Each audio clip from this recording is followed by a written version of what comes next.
Perfect Zebra, Emma here. Hope you're all okay. So I thought that we could start sharing some stories with each other on the website because you all know how much I love reading books. I'm really missing reading some of my favourite books, so I thought every so often I would read one with you and put it on the website so that you could have a look at it at home.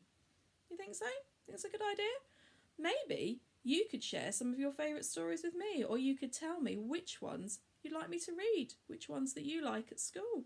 Let me know if there's one you want me to read. So, I'm going to read one today about the ladybird, about what the ladybird heard on holiday. So, you ready to read? Ready to read? Try and do a bit of signing. Bit hard, only got one hand, but I'll do my best. Are you ready? Here's our story for today. What the ladybird heard on holiday. I wonder where she's going to go on holiday. Shall we find out? So, one fine day in the middle of May, the ladybird went on holiday. She flew to the town to see the sights, the streets, the shops, and the bright, bright lights.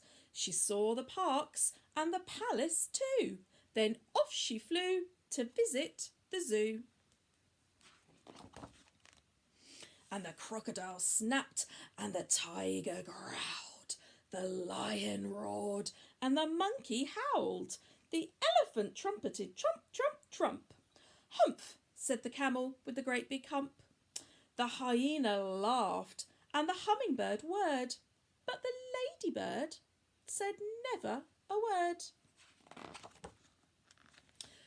But the ladybird saw, and the ladybird heard. She saw two men she already knew. They were Lanky Len and Hefty Hugh, and she heard them chuckle, ho, ho, ho, we're going to kidnap Monkey Joe. We'll hide till there's no one else about, then we'll pick the lock and we'll get Joe out. And if we give him lots of fruit, he'll do the job, he'll take the loot. The palace isn't far at all. Monkey Joe can scale the wall. He'll find out where the queen's asleep. Then tiptoe into the room he'll creep. He'll open the sack and steal the crown. We'll soon be the richest men in town.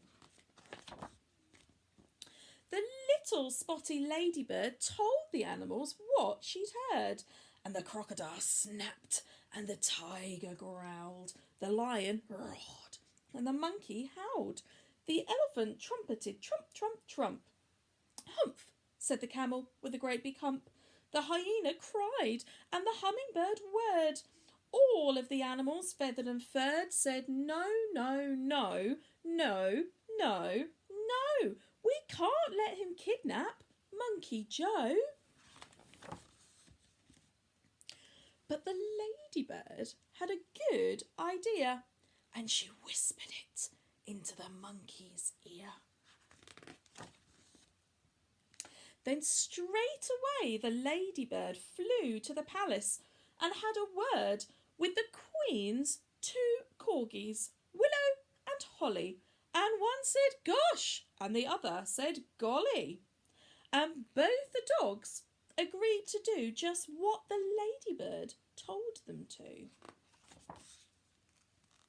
At dead of night, the two bad men, Hefty Hugh and Lanky Len, checked there was no one else about.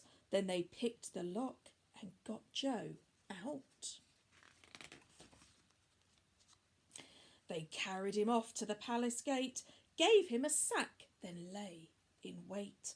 They watched him scale the palace wall, and they muttered, careful not to fall. They rubbed their hands as they saw him creeping into the room where the queen lay sleeping.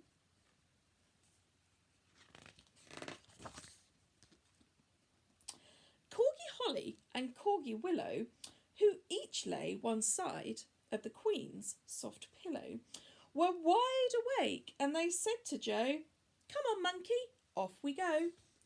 They led the way while the Queen still slept. Then they showed young Joe where their bones were kept. Then they helped the monkey fill the sack, and they wagged their tails as he carried it back. The two thieves yelled, "Hip, hip, hooray!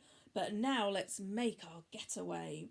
They carried the sack to a nice quiet park where the only sound was a distant bark. They found a bench and both sat down, and Hugh said, "Time to see that crown." "I just can't wait," said Lanky Len. They opened up the sack, but then... You should have heard their moans and groans to find the sack was full of bones. Just then a dog came bounding up, and Hugh said, "Shoo, you greedy pup." Another dog was close behind. Then came dogs of every kind. A lurcher and a Labrador, a peak, a pug, then more and more. Black dogs, white dogs, grey and brown. It seemed like every dog in town. They seized the bones and gnashed and gnawed, tugged and tussled, pawed and clawed. They turned upon the robbers yelping, "How about a second helping?"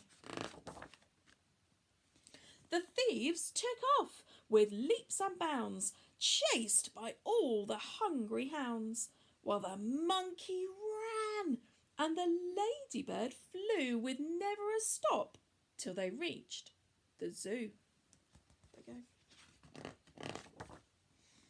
Then the crocodile grinned and the tiger pranced. The lion leapt and the monkeys danced.